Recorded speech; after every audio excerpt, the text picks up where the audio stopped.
Time to adapt to a new normal as the country confronts the realities of coronavirus and says there is a long road ahead.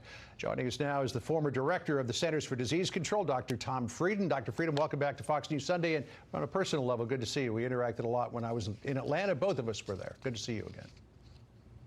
Good to see you.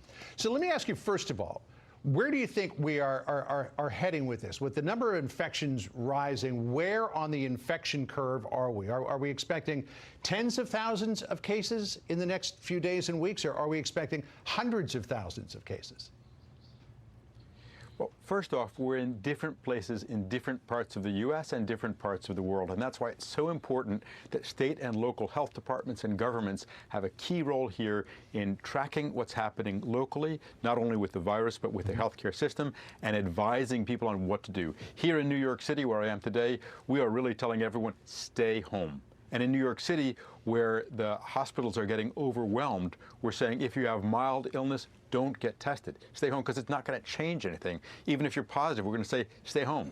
And if you go out there to get tested, you may use up testing supplies, use up protective equipment, use up time and effort of the healthcare workers. And if you're not infected, you might get infected. If you are infected, you might infect someone else. So mild illness, New York City today, stay home. Where we're going, first off, really important to get one key concept. It takes on average 5 or 6 days from the time someone gets infected to when they get sick, and about another week before they get very sick. So the severe cases we're seeing today are people who were infected 10 to 14 days ago. That means that for the next 10 to 14 days, we're likely to continue to see a big increase in cases in places like New York City. That's why we're so worried about healthcare becoming overwhelmed and keeping our healthcare workers as safe as possible. Dr. Mike Ryan of the World Health Organization says that lockdowns are not enough. Reading a quote from him, he says, what we really need to focus on is finding those who are sick, those who have the virus, and isolate them, find their contacts and isolate them. But I was talking to somebody at the CDC just on Friday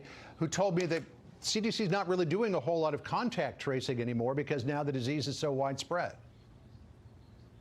It depends on where you are. In a place like New York City, where we have tens of thousands of infections, maybe hundreds of thousands already, finding the sources of cases and the contacts isn't going to work. What you want to do is drive down new infections by these social distancing. Stay home, wash your hands, don't shake hands, stay at least 6 feet away from almost everyone, and then over the next 2 to 3 weeks, we might expect to see after that starts, with a lag of a couple weeks for the previously infected people, a drive down of cases, and that's when you restart really aggressive testing, contact tracing, isolation.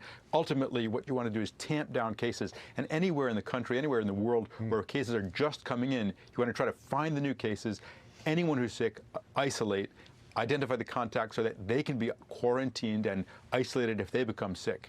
And we know that you have personal experience with that as well in the Ebola crisis of a number of years ago as well, isolating people, treating them. In terms of a vaccine, we know that we're still at least probably a year away, but there is some promising therapies that seem to be on the horizon. One of them is an old friend that was used as an anti-malarial agent. It was given to every U.S. GI pretty much who went to Vietnam during the Vietnam War, chloroquine or hydroxychloroquine. Some evidence that in combination with a very common antibiotic, azithromycin, it can shorten the course of disease. But there seems to be some debate over whether or not that should be deployed.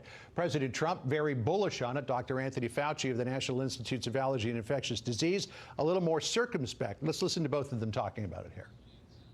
We're trying to strike a balance between making something with a potential of an effect to the American people available at the same time that we do it under the auspices of a protocol that would give us information to determine if it's truly safe and truly effective. I'm probably more of a fan of that than maybe than anybody. It's early, but we've, I've seen things that are impressive, and we'll see. We're going to know soon.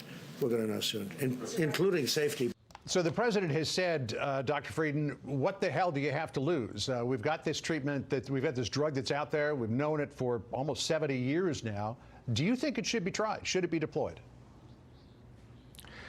We all hope there will be good treatment for people with severe infection with this virus, because that would make a big difference. Recently, just last week, 2 of the best antiviral drugs were tried in combination, and they didn't show any impact. Things seem promising, but until you study them, until you really figure out, does it work, we don't know. So absolutely, I think we should urgently figure out whether chloroquine, hydroxychloroquine, azithromycin have an impact on the outcomes of disease. We have three goals here: reduce the number of infections, improve the outcomes in people who have infection, and reduce the societal and economic harms of this pandemic. You say that there's two big stories coming in the next week. What do you see coming down the tracks? Sadly, in places like New York City and elsewhere, I'm afraid we will see an increasing number of healthcare workers infected, some of whom may get severely ill, and the potential that we will overwhelm some of our intensive care capacity. That's what I'm most concerned about for the coming week.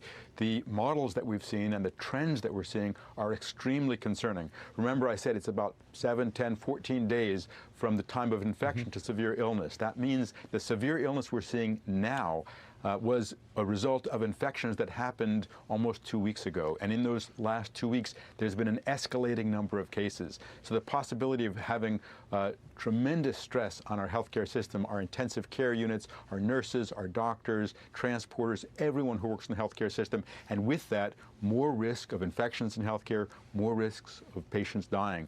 That's very concerning, and that's why in New York City and elsewhere, people are scrambling to try to scale up the capacity to care for patients safely, but that's not easy to do. This is very involved, intensive care. When you were the director of the CDC, you were always on the front lines. We saw you there in Africa and all of your protective equipment as you were looking at what was going on with the Ebola crisis firsthand. Are you concerned that the Centers for Disease Control has been sidelined somewhat in the public aspect of this? I mean, we haven't seen Dr. Redfield for days now. I would feel a lot safer if it were clear that the CDC is both at the table where the decisions are being made and at the podium where they're being explained. The CDC is the nation's leading health protection agency. One of the centers within the CDC is the National Center for Immunization and Respiratory Disease. They have more than 700 medical professionals who are experts in the understanding and control of infectious diseases. And in order to do more and protect people more, we need their full involvement. Fighting this without CDC central to the response has never been done with an infectious disease threat in the U.S. before, and it's like fighting with one hand tied behind your back. The president is getting high marks from people like Governor Cuomo of New York, Governor Newsom of California for working with the states on trying to combat this virus. You've been watching there from your perch in New York City what this White House has been doing. How would you grade the president's response? Because he has been criticized by people as well. This is not a time for grading. This is a time for all of us to work together, for every part of the federal government, for individuals, for people to pull together against a common enemy, a dangerous microbe. There's something everyone can do. Stay home. Wash your hands. Don't go out if you're sick. There's something that our healthcare system needs to do. Prepare for a safer surge to care for patients and also keep people who need their medications for hypertension or diabetes or other illnesses, keep them safe and on medications through telemedicine or refilled prescriptions. All of us can play a role, and one thing we have to do more is to understand this virus, how it's spreading, and how to control it better. The better we understand it, the better we can protect people. Let me quickly, if I could, Dr. Frieden, come back to where we started, because you didn't give me a number at the beginning. Do you believe we'll see tens of thousands of cases or hundreds of thousands of cases here in the United States? I think we already have many times more cases than have been detected.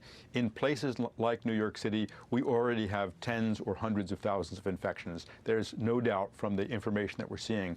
The challenge is, what can we do today that's going to slow down this really exponential phase of the increase, this accelerating pandemic? And that's possible by people staying home, avoiding social contact. Yeah. We're all in this together, and what each one of us does can protect all of us. One real quick question, if I could. Any idea how long this is going to last? Very hard to predict what's going to happen. This is unprecedented. It's never happened before, but we do have, by working together within us, the ability to change the trajectory of this pandemic. What will happen in the coming months, only the coming months will tell, but what we do is within our power. Dr. Frieden, always good to see you. Thanks for taking the time. Appreciate it. Nice to speak with you again, John.